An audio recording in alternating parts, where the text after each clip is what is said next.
नमस्कार, मैं हूं सत्यपाल और आप देख रहे हैं CWB हिंदी न्यूज। हरियाणा में पंचायत चुनाव पर फिर लटकी तलवार, पिछड़ा वर्ग के आरक्षण को लेकर हाईकोर्ट में चुनौती। हरियाणा में पंचायत चुनाव का मामला उलझता ही जा रहा है। प्रदेश सरकार द्वारा पंचायत चुनाव में पिछड़ा वर्ग ए को दिए गए आरक्षण के फैसले को हाईकोर्ट में चुनौती दी गई है, जिससे एक बार फिर से पंचायती राज संस्थाओं के चुनाव में देरी के आसार नजर आ रहे हैं। बता दें कि पंचायत चुनाव में पिछड़ा वर्ग ए को आरक्षण देने के फैसले के बाद सरकार ने ड्रा प्रक्रिया भी शुरू कर दी थी। सोनीपत निवासी राजेश द्वारा दायर याचिका के अनुसार दलील दी गई कि ड्रा की प्रक्रिया और रोटेशन प्रक्रिया का पालन कैसे किया जाएगा, इसके बारे में स्पष्ट जानकारी नहीं दी गई है, जो पूरी तरह से अवैध, अनुचित और असंवैधानिक है। यह अध्यादेश पूरी तरह से भेदभावपूर्ण है, इसलिए इसे रद्द किया जाए। याचिका हाईकोर्ट की रजिस्टर में फाइल कर दी गई है और संभावना है कि आने वाले 2 से 3 दिन में यह सुनवाई के लिए सूचीबद्ध हो जाए। ऐसे में पंचायत चुनाव लड़ने का इंतजार कर रहे उम्मीदवारों की बेचैनी फिर से बढ़ना लाजमी माना जा रहा है। हिसार में केजरीवाल का विरोध, किसानों ने लगाई वापस जाओ के नारे। हिसार के रेस्ट हाउस में दिल्ली के मुख्यमंत्री अरविंद केजरीवाल का किसानों ने विरोध जताते हुए वापस जाओ के नारे लगाए। किसान प्रदूषण के लिए पराली को जिम्मेदार ठहराते हुए केजरीवाल के बयान को लेकर माफी मांगने की बात कह रहे थे। किसानों ने कई देर तक वहां पर नारेबाजी की। जब केजरीवाल का काफिला रेस्ट हाउस से निकला तो किसान आगे आगे किसान चौक तक नारेबाजी करते हुए गए। किसानों ने ऐलान किया कि अगर मुख्यमंत्री केजरीवाल अपने बयान को लेकर माफी नहीं मांगते हैं तो आदमपुर में भी इसी प्रकार से विरोध प्रदर्शन करेंगे। संयुक्त किसान मोर्चा के नेता हर्षदीप गिल का कहना है कि किसान बातचीत के दौरान मुख्यमंत्री केजरीवाल से बात करके प्रदूषण और SYL पर उनका क्या स्टैंड है वह जानना चाहते थे, लेकिन ऐसा संभव नहीं हो पाया। हाईकोर्ट की टिप्पणी, सुसाइड नोट में लिखे गए नाम पर किसी भी आरोपी को दोषी नहीं ठहरा सकते। पंजाब एंड हरियाणा हाईकोर्ट ने स्पष्ट किया कि मृतक द्वारा छोड़े गए सुसाइड नोट में नाम लिखे होने के बाद भी मामले में आरोपित को दोषी नहीं ठहराया जा सकता। ऐसे मामलों में मृतक की लिखाई अभियोजन पक्ष द्वारा दृढ़ता की जांच जरूरी है। कोर्ट ने कहा कि ऐसे मामलों में जांच अधिकारी द्वारा ठोस तरीके से जांच करने व हस्तलेखन विशेषज्ञ की रिपोर्ट के बाद ही कुछ निर्णय लेना चाहिए, न कि पत्र के आधार पर। खुशखबरी, हरियाणा CET के बाद पुलिस विभाग में होगी 6000 पदों पर भर्ती, नहीं मिलेंगे उच्च शिक्षा के अंक। हरियाणा पुलिस भर्ती में उच्च शिक्षा के अंकों का लाभ देने को लेकर बड़ा फैसला लिया गया है। अब पुलिस कांस्टेबल भर्ती में अभ्यर्थियों को उच्च शिक्षा के अंकों का लाभ नहीं मिल पाएगा। इस संबंध में हरियाणा कर्मचारी चयन आयोग यानी HSSC ने मुख्यमंत्री मनोहर लाल को प्रपोजल भेजा है। सूत्रों से मिली जानकारी के अनुसार मुख्यमंत्री ने पुलिस महानिदेशक को 7 दिनों के भीतर ड्राफ्ट तैयार करने के निर्देश जारी किए हैं। नए नियम कॉमन एलिजिबिलिटी टेस्ट यानी CET के बाद 6000 पदों पर होने वाली पुलिस भर्ती पर भी लागू होंगे। बता दें कि अब तक स्नातक के 3, स्नातकोत्तर डिग्री के 4 अंक का लाभ पुलिस भर्ती में अभ्यर्थियों को मिलता था। हालांकि NCC कैंडिडेट्स को 3 अंकों का लाभ पहले की तरह मिलता रहेगा। रेल यात्रियों को सौगात, 2.5 साल बाद फिर से ट्रैक पर लौटी एकता एक्सप्रेस ट्रेन। करीब 2.5 साल पहले कोरोना काल के दौरान बंद हुई एकता एक्सप्रेस रेलगाड़ी आखिरकार बुधवार को फिर से दौड़ी। रेलगाड़ी के शुरू होने से एक तरफ जहां छोटी काशी भिवानी चंडीगढ़ तक सीधे रूप से जुड़ गई है, तो वहीं दैनिक यात्रियों की जेब पर पड़ने वाली मार अब फिर से ठीक हो जाएगी। भिवानी महेंद्रगढ़ से लोकसभा सांसद चौधरी धर्मवीर सिंह ने रेल सेवा को हरी झंडी दिखाकर गाड़ी को यात्रियों सहित रवाना किया। इससे लोगों को अब न केवल राजधानी व हिमाचल प्रदेश बल्कि रोहतक, अंबाला, करनाल, पानीपत, कुरुक्षेत्र आदि जिलों से भी जुड़ने का अवसर मिला है तथा उनकी यात्रा सुगम हुई है। खुशखबरी, NH 152D पर आज से चंडीगढ़ नारनौल के बीच चलेंगी रोडवेज बसें। महज 4 घंटे में पूरा होगा नारनौल से चंडीगढ़ का सफर। हरियाणा के लोगों के लिए अच्छी खबर है। प्रदेश के अंतिम छोर पर बसे नारनौल को चंडीगढ़ से जोड़ने के लिए national green corridor express highway 152D पर अब रोडवेज बस भी दौड़ेंगी। रोडवेज विभाग ने इसका शेड्यूल जारी कर दिया है। शेड्यूल के मुताबिक आज 8 सितंबर से ही 3 डिपो चंडीगढ़, पंचकुला व अंबाला की रोडवेज बस 152D हाईवे से नारनौल पहुंचेंगी। बस का रात्रि ठहराव नारनौल बस स्टैंड पर होगा। चंडीगढ़ डिपो द्वारा इस बस सेवा का संचालन ISBT सेक्टर 17 चंडीगढ़ से सायं 4 बजे तथा वापसी नारनौल बस स्टैंड से प्रातः 5 बजे होगा। पंचकुला डिपो द्वारा इस बस का संचालन ISBT सेक्टर 17 चंडीगढ़ से सायं 7 बजे तथा वापसी नारनौल बस स्टैंड से सायं 8 बजे होगी। इसी प्रकार अंबाला डिपो द्वारा इस बस का संचालन ISBT सेक्टर 17 चंडीगढ़ से दोपहर 12:30 बजे तथा वापसी नारनौल बस स्टैंड से प्रातः 6:42 पर निर्धारित की गई है। इस मार्ग पर चंडीगढ़ से नारनौल बस स्टैंड की कुल दूरी 337 किलोमीटर बनती है, जिसका प्रति यात्री किराया 390 रुपए सरकार की हिदायतों अनुसार निर्धारित किया गया है। राष्ट्रीय राजमार्ग प्राधिकरण द्वारा यात्रियों की सुविधा के लिए शौचालय तथा पीने के पानी की समुचित व्यवस्था टोल प्लाजा या फिर विश्राम क्षेत्र पर की गई है। हरियाणा में आयुष्मान भारत योजना के लाभार्थियों को फैमिली आईडी से किया जाएगा लिंक। हरियाणा के मुख्यमंत्री मनोहर लाल ने अधिकारियों को निर्देश दिए कि प्रधानमंत्री जन आरोग्य योजना के तहत जारी आयुष्मान भारत योजना के लाभार्थियों को परिवार पहचान पत्र से लिंक करने के कार्य को तीव्रता से आगे बढ़ाया जाए। उन्होंने कहा कि राज्य सरकार द्वारा आयुष्मान भारत योजना सहित सभी सरकारी योजनाओं के लिए 1,80,000 रुपए की वार्षिक आय सीमा तय की गई है। हरियाणा सरकार द्वारा आयुष्मान योजना में आंगनबाड़ी वर्कर्स, आशा वर्कर्स, विमुक्त घुमंतु जाति, मुख्यमंत्री परिवार समृद्धि योजना में शामिल लाभार्थियों, भवन निर्माण श्रमिक बोर्ड के तहत पंजीकृत श्रमिकों, चौकीदार, नंबरदार, आजाद हिंद फौज के श्रमिकों के आश्रितों, द्वितीय विश्व युद्ध सैनिकों के आश्रितों, इमरजेंसी के दौरान जेल में बंद रहे परिवारों को, हिंदी आंदोलन, मान्यता प्राप्त मीडिया कर्मियों को शामिल करना प्रस्तावित है। इसके अलावा दिव्यांगों को भी 3 लाख रुपए तक के इलाज की सुविधा आयुष्मान भारत योजना के तहत दी जाएगी। मुख्यमंत्री ने निर्देश दिए कि विशेष शिविर लगाकर कार्ड वितरण करने का काम जल्द से जल्द किया जाए।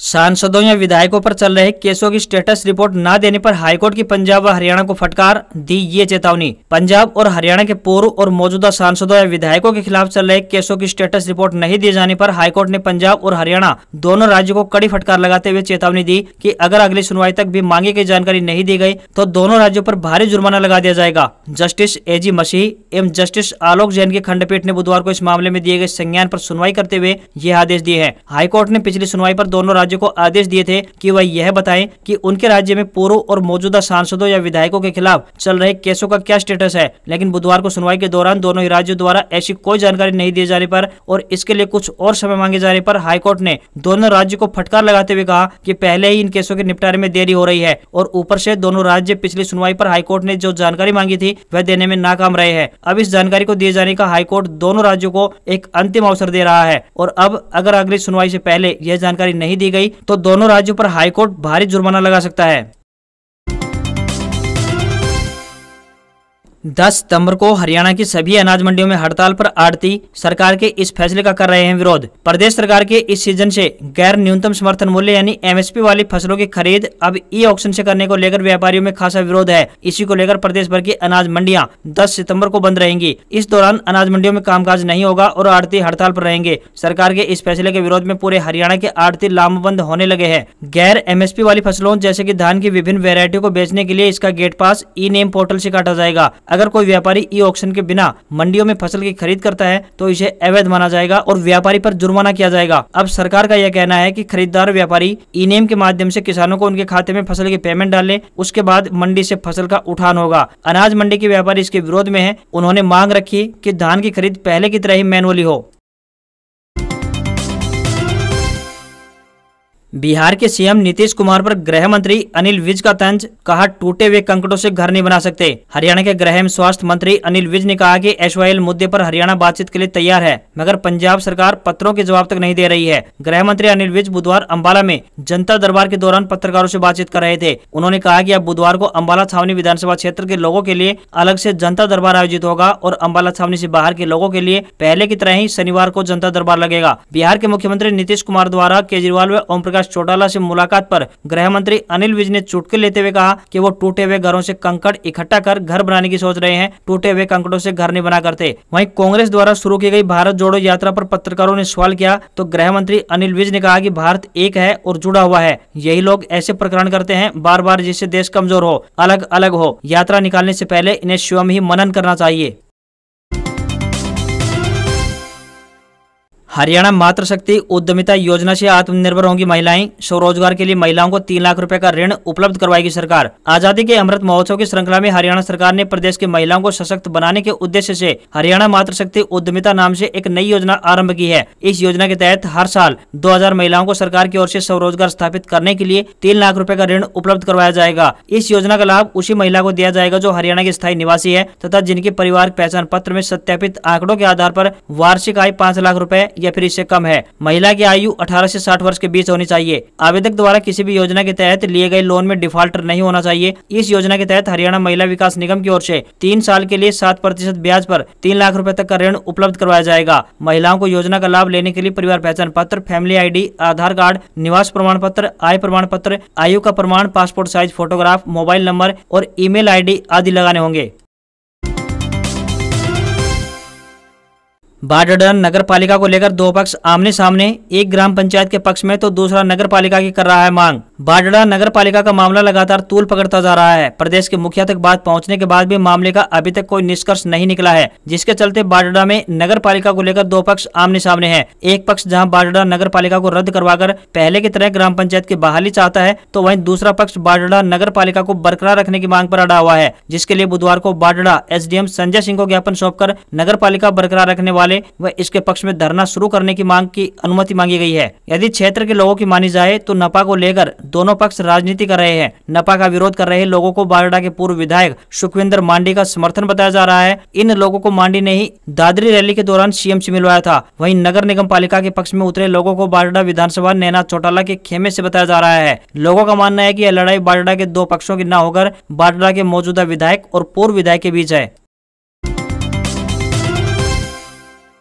कॉलेज में एडमिशन नहीं मिला तो इग्नू से करें डिग्री। 9 सितंबर तक है दाखिले की अंतिम तारीख। जिन छात्रों को मेरिट के चलते कॉलेज में एडमिशन नहीं मिल पाया, वे इंदिरा गांधी राष्ट्रीय मुक्त विश्वविद्यालय यानी इग्नू में दाखिले के लिए अप्लाई कर सकते हैं। जुलाई सेशन की दाखिला प्रक्रिया जारी है। दाखिलों के लिए अंतिम तिथि बढ़ाकर 9 सितंबर कर दी गई है। इग्नू से बैचलर ऑफ आर्ट्स यानी BA, बैचलर ऑफ कॉमर्स यानी BCom, bachelor of commerce in accountancy and finance BSc, BCA, bachelor of library science, bachelor of arts in tourism studies और बैचलर ऑफ सोशल वर्क कर सकते हैं। इसके अलावा विद्यार्थी bachelor of arts honours in economics, history, political science, psychology, public administration, sociology, English आदि में भी एडमिशन ले सकते हैं। हरियाणा सरकार ने राज्य के सभी सरकारी एडेड व प्राइवेट अंडर ग्रेजुएट व पोस्ट ग्रेजुएट कॉलेजों की द्वितीय व तृतीय वर्ष की कक्षा के लिए होने वाले दाखिलों की अंतिम तिथि को बढ़ा दिया है। एडमिशन पोर्टल को पुनः से खोल दिया गया है। अब इच्छुक छात्र 12 सितंबर तक ऑनलाइन आवेदन कर सकते हैं।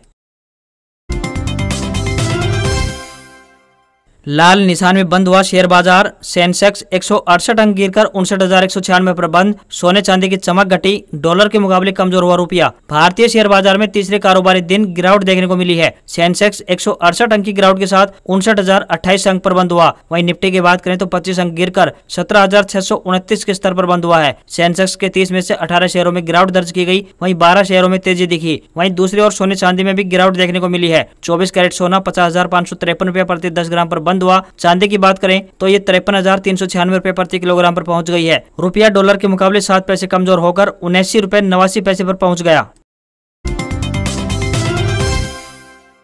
पाकिस्तान ने अफगानिस्तान को 1 विकेट से हराया। नसीम शाह ने 2 गेंद पर 2 छक्के लगाकर जीत दिलाई। भारत की फाइनल में पहुंचने की उम्मीदें हुई खत्म। एशिया कप 2022 के सुपर 4 राउंड के अहम मुकाबले में पाकिस्तान ने अफगानिस्तान को 1 विकेट से हराकर फाइनल में जगह बना ली है। मैच में पहले बल्लेबाजी करते हुए अफगानिस्तान की टीम ने 20 ओवर में 129 रन का स्कोर बनाया। इब्राहिम जादरान ने सबसे ज्यादा 35 रन की पारी खेली। जवाब में पाकिस्तान की टीम ने आखिरी ओवर के दूसरी गेंद पर 9 विकेट खोकर 131 रन बना लिए। नसीम शाह 4 गेंद पर 14 रन बनाकर नाबाद रहे। पाकिस्तान के तेज गेंदबाज नसीम शाह ने आखिरी ओवर में लगातार 2 छक्के लगाकर पूरा मैच पलट दिया। इस जीत के साथ ही भारत का एशिया कप के फाइनल में पहुंचने का सपना खत्म हो गया है। अब टीम इंडिया अफगानिस्तान के खिलाफ गुरुवार को सिर्फ औपचारिक मैच खेलेगा। इसी के साथ अब एशिया कप का फाइनल मुकाबला श्रीलंका और पाकिस्तान के बीच 11 सितंबर को होने वाला है।